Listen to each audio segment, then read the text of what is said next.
Hi everyone, welcome to my page. The topic for this week happens to be the most common gym serious injuries.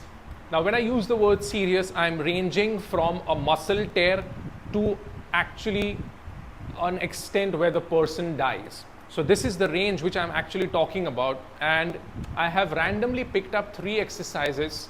Of course, there are many more exercises where serious injuries have happened, and I will discuss about the same in the future, but for this week I have picked up 3 exercises, 2 of which are lower and the last one would be the upper.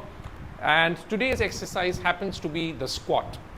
Now squat is the most functional exercise if you ever think of, and maximum injuries happen in a squat because of the mobility factor. Now because this exercise is a compound movement, all your joints need to work in tandem.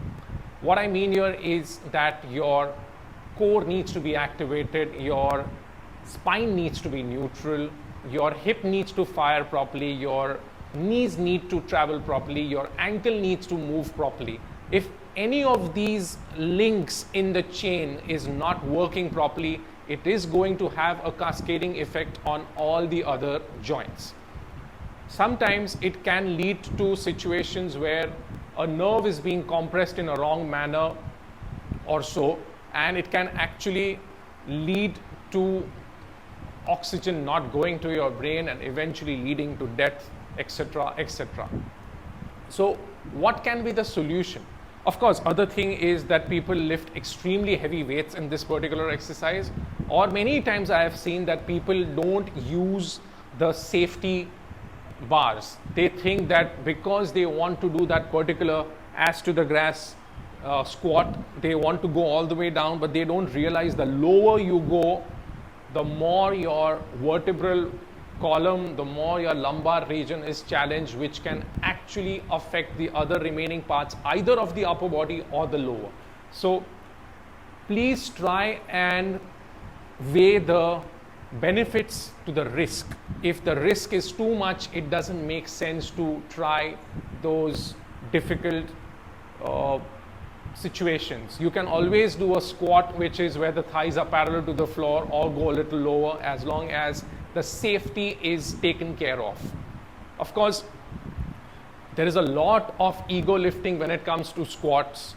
You want to show it to people that you can lift X number of weights on the squat bar. So please, such kind of issues only and only are like a temporary gain, but they come with a lot of danger.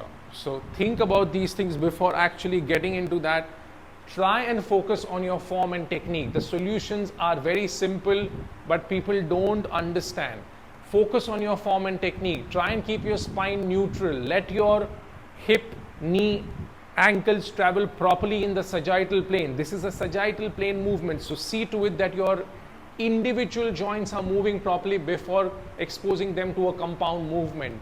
Think about these things, work on these things either individually, and then challenge yourself to a squat. Once that happens right, then increase your weight so that you are not one of those people who gets injured on a squat in any particular manner.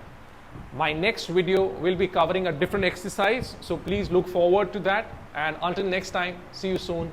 Bye bye.